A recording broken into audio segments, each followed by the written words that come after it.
Hello everybody. This is another quick video on Ancestry, using Ancestry through the library, specifically some helpful resources that you may not know about that are available through Ancestry. So let's get started. Of course, we want to begin at the library's website, portjefflibrary.org. Look for the Resources tab and then click on Genealogy. Click on the big Ancestry logo in the middle of the screen.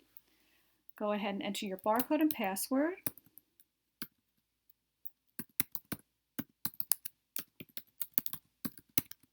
Click on Login,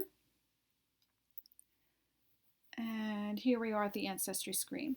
Now, in our previous video, we focused on getting started doing some searching on Ancestry. However, for this video, we're going to focus on a few helpful resources that you may not be aware of that are available for free through Ancestry through the library. The first one is the Learning Center. Click on that, and you'll see Ancestry has put together some specific guides pertaining to all different topics in research. A good place to get started is the Get Started section over here on the left-hand side. However, they have guides just for using census records. Once you've gotten your feet wet using Ancestry and you're ready to get into a little bit more advanced research, check out the Beyond the Basics section. They also have guides on working with immigration records, military records, and guides on specific ancestral or ethnic backgrounds. If you click on the Maps link up at the top here, see a map of the United States, of course, and just click on any of the states here to delve a little bit further, and you'll see on the left-hand side of your screen there's a menu with state-specific records, which is very helpful if you know you have a lot of family roots in a particular part of the country. This is something helpful to keep in mind. The message boards are a great place to see what other researchers out there are working on. Now, because this is a library-specific account, this is a public shared account, you cannot post to the message boards. However, you can search them and read them. So perhaps you had an ancestor who served in the American Revolution. So let's just go ahead and enter that in our search box. Click Search. And you can read any of these messages from other Ancestry users that mention that search term. So let's try the second one. The first one doesn't seem to be wanting to load up. There we go. So here's a message from an Ancestry user on a specific research question. You can read that research question. You can print it out to save it. Perhaps you might come across other family members or distant family members, distant cousins who are also working on the same family line, and you can use the information in their message postings to assist you in your research. Now, if you do happen to have your own Ancestry account, you can connect with the user through their messaging post. Just keep in mind that you cannot do it through the library's webpage, but you can search any of their message boards. So it's good to see if other people out there are working on the same research. You might be able to help each other out.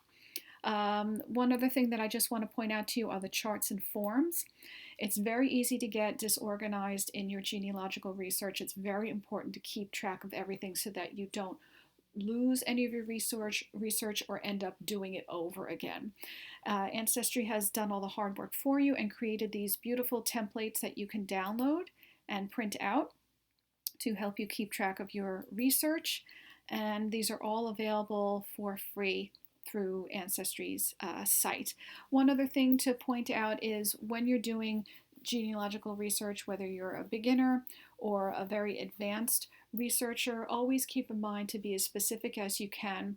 Always know what you're looking for and be as specific as you can about it.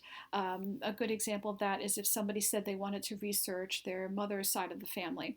That's too broad a research question. It's much better to say that they want to research their mother's father's line of the family. So that's a much more specific focus for you to work on. If you ever did decide to employ the help of a professional researcher, whether it's through Ancestry's pro-genealogist researchers or another professional, try and be as specific as you can in your research because it will definitely be a huge help in your work. So that about does it. There you have it. That is some of the free help that you can get through Ancestry. All you have to do is log into it from home using your library card and password from within the library. Just go right to our library's website, look for the resources tab, click on genealogy, and then you can log into Ancestry from there, as well as take advantage of some of the other genealogical resources that we have collected for you here. So that about wraps it up. If you have any questions, please feel free to email us at the Adult Reference Desk. That's adref@porchflibrary.org, ADREF at porchflibrary.org. It's short for Adult Reference, and we'll do our best to answer your questions as quickly as we can. Okay, so that about does it, and enjoy!